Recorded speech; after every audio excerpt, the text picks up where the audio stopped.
Hi friends, Japan chicken recipe നോക്കാം. ഇത് actress നയൻതാരയുടെ ഒരു ഫേവറേറ്റ് ഡിഷാണെന്ന് കേട്ടിട്ടുണ്ട്. ഞാൻ ഒരിക്കലത് ട്രൈ ചെയ്തിട്ടുണ്ട്. അപ്പോൾ വലിയ കുഴപ്പമുണ്ടായില്ല, നല്ല ടേസ്റ്റായിരുന്നു. എന്നാൽ പിന്നെ നിങ്ങൾക്കും കൂടെ ഷെയർ ചെയ്യാമെന്ന് വിചാരിച്ചു. ഒരു ബൗളിലേക്ക് 7 ടേബിൾ സ്പൂൺ മൈദയും 7 ടേബിൾ സ്പൂൺ കോൺഫ്ലവറും കൂടെ ചേർത്ത് 2 ടേബിൾ സ്പൂൺ പെപ്പർ പൗഡർ, ആവശ്യത്തിന് ഉപ്പും കൂടെ ചേർത്ത് നന്നായി ഒന്ന് മിക്സ് ചെയ്തെടുക്കാം. വൈറ്റ് പെപ്പർ പൗഡർ ഉണ്ടെങ്കിൽ കുറച്ചും കൂടെ നല്ലത്. അതാവുമ്പോൾ ഡിഷിന് നല്ല വൈറ്റ് കളർ കിട്ടും.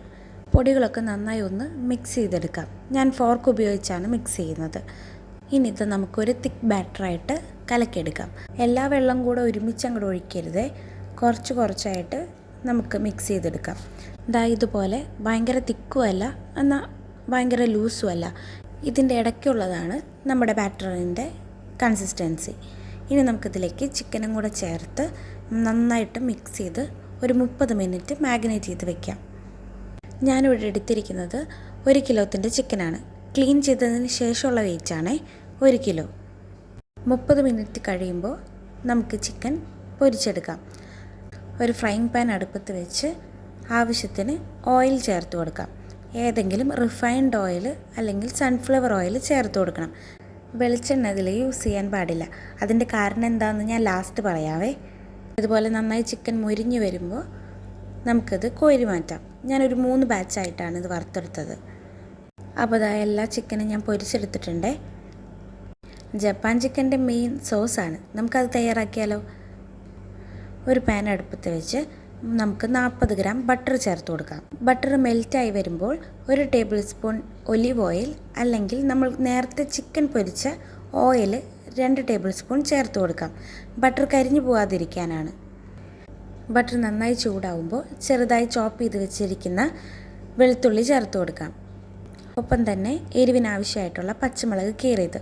ഞാനിവിടെ ഒരു 6 പച്ചമുളക് യൂസ് ചെയ്തിട്ടുണ്ട്. നിങ്ങൾക്കത് നിങ്ങളുടെ എരിവിനനുസരിച്ച് കൂട്ടുകയോ കുറയ്ക്കുകയോ ചെയ്യാം. ഇനി ഇതിലേക്ക് മെയിനായിട്ടുള്ളൊരു ഐറ്റമാണ് കാഷ്യൂ നമുക്ക് പൗഡറാക്കിയെടുക്കാം. ഞാനൊരു കൈപ്പിടി നിറച്ച് കാഷ്യൂ എടുത്തിട്ടുണ്ട്. ഇനി നമുക്ക് ചെറുതായി പൾസ് ചെയ്ത് പൗഡറാക്കിയെടുക്കാം. ഇതെവിടെ ഇരിക്കട്ടെ. ഇനി 3 കപ്പ് പാല്, പശുവും പാലാണേ, അത് നമുക്ക് ഇതിലേക്ക് ചേർത്ത് കൊടുക്കാം. പശുപ്പാൽ ചേർക്കുന്നത് കൊണ്ടാണ് നേരത്തെ വെളിച്ചെണ്ണ ചേർക്കരുതെന്ന് പറഞ്ഞത്. പെട്ടെന്ന് പിരിഞ്ഞു പോകാനുള്ള ചാൻസ് ഉണ്ട്. ഇനി നമുക്കിത് നന്നായി ഒന്ന് മിക്സ് ചെയ്തിട്ട് നമ്മൾ നേരത്തെ പൊടിച്ച് വെച്ചിരിക്കുന്ന കാഷ്യൂ പൗഡറും കൂടെ ചേർത്ത് കൊടുക്കാം. ഇനി ഇതിലേക്ക് 1 ടേബിൾ സ്പൂൺ പെപ്പർ പൗഡർ, നേരത്തെ പറഞ്ഞതുപോലെ വൈറ്റ് പെപ്പർ പൗഡർ ഉണ്ടെങ്കിൽ അതാണ് ബെറ്റർ. സോസിലേക്ക് ആവശ്യമായിട്ടുള്ള ഉപ്പും കൂടെ ചേർത്ത് നന്നായിട്ടൊന്ന് മിക്സ് ചെയ്തെടുക്കാം. ഇതിലേക്ക് നമ്മൾ നേരത്തെ ഫ്രൈ ചെയ്ത് വെച്ചിരിക്കുന്ന ചിക്കനും കൂടെ ചേർത്ത് നന്നായിട്ട് മിക്സ് ചെയ്ത് കൊടുക്കാം. കാഷ്യൂ ചേർത്തിരിക്കുന്നത് കൊണ്ട് തന്നെ ഇത് പെട്ടെന്ന് തിക്കാവാനുള്ള ചാൻസ് ഉണ്ട്. ഗ്രേവി നിങ്ങളുടെ ഇഷ്ടത്തിന് ഡിസൈഡ് ചെയ്യാം. ഞാനിവിടെ തിക്കായിട്ടാണ് ഇത് എടുക്കുന്നത്. ഇനി ഇതിലേക്ക് മല്ലിയിലയാണ് ആവശ്യം. ഞാൻ നിങ്ങൾക്കൊരു ചെറിയ ടിപ്പ് പറഞ്ഞു തരട്ടെ. മല്ലിയിലയും പുതിനയിലയൊക്കെ വാങ്ങിക്കൊണ്ടെന്ന് അപ്പം തന്നെ കഴുകി വൃത്തിയാക്കി ചെറിയൊരു ടവലിലോ ടിഷ്യൂലോ നന്നായി ഒന്ന് വൈപ്പ് ചെയ്തെടുക്കുക. അതിൻ്റെ വെള്ളാംശമൊക്കെ കളഞ്ഞ് ചെറുതായി ചോപ്പ് ചെയ്ത് ഇതുപോലെ പ്ലാസ്റ്റിക് കണ്ടെയ്നേഴ്സിൽ ഇട്ട് വയ്ക്കുക.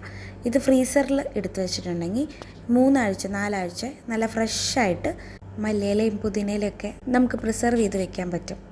മല്ലിയിലയും കൂടെ ചേർത്ത് നന്നായി ഒന്ന് മിക്സ് ചെയ്യാം. ഇത്രയേ ഉള്ളൂ, ജപ്പാൻ ചിക്കൻ റെഡി. ചെറിയ ചെറിയ ടിപ്സുകൾക്കും ഇതുപോലെ സിമ്പിൾ റെസിപ്പീസിനും ഈ ചാനൽ സബ്സ്ക്രൈബ് ചെയ്യാത്തവർ ഒന്ന് സബ്സ്ക്രൈബ് ചെയ്ത് സപ്പോർട്ട് ചെയ്യണേ.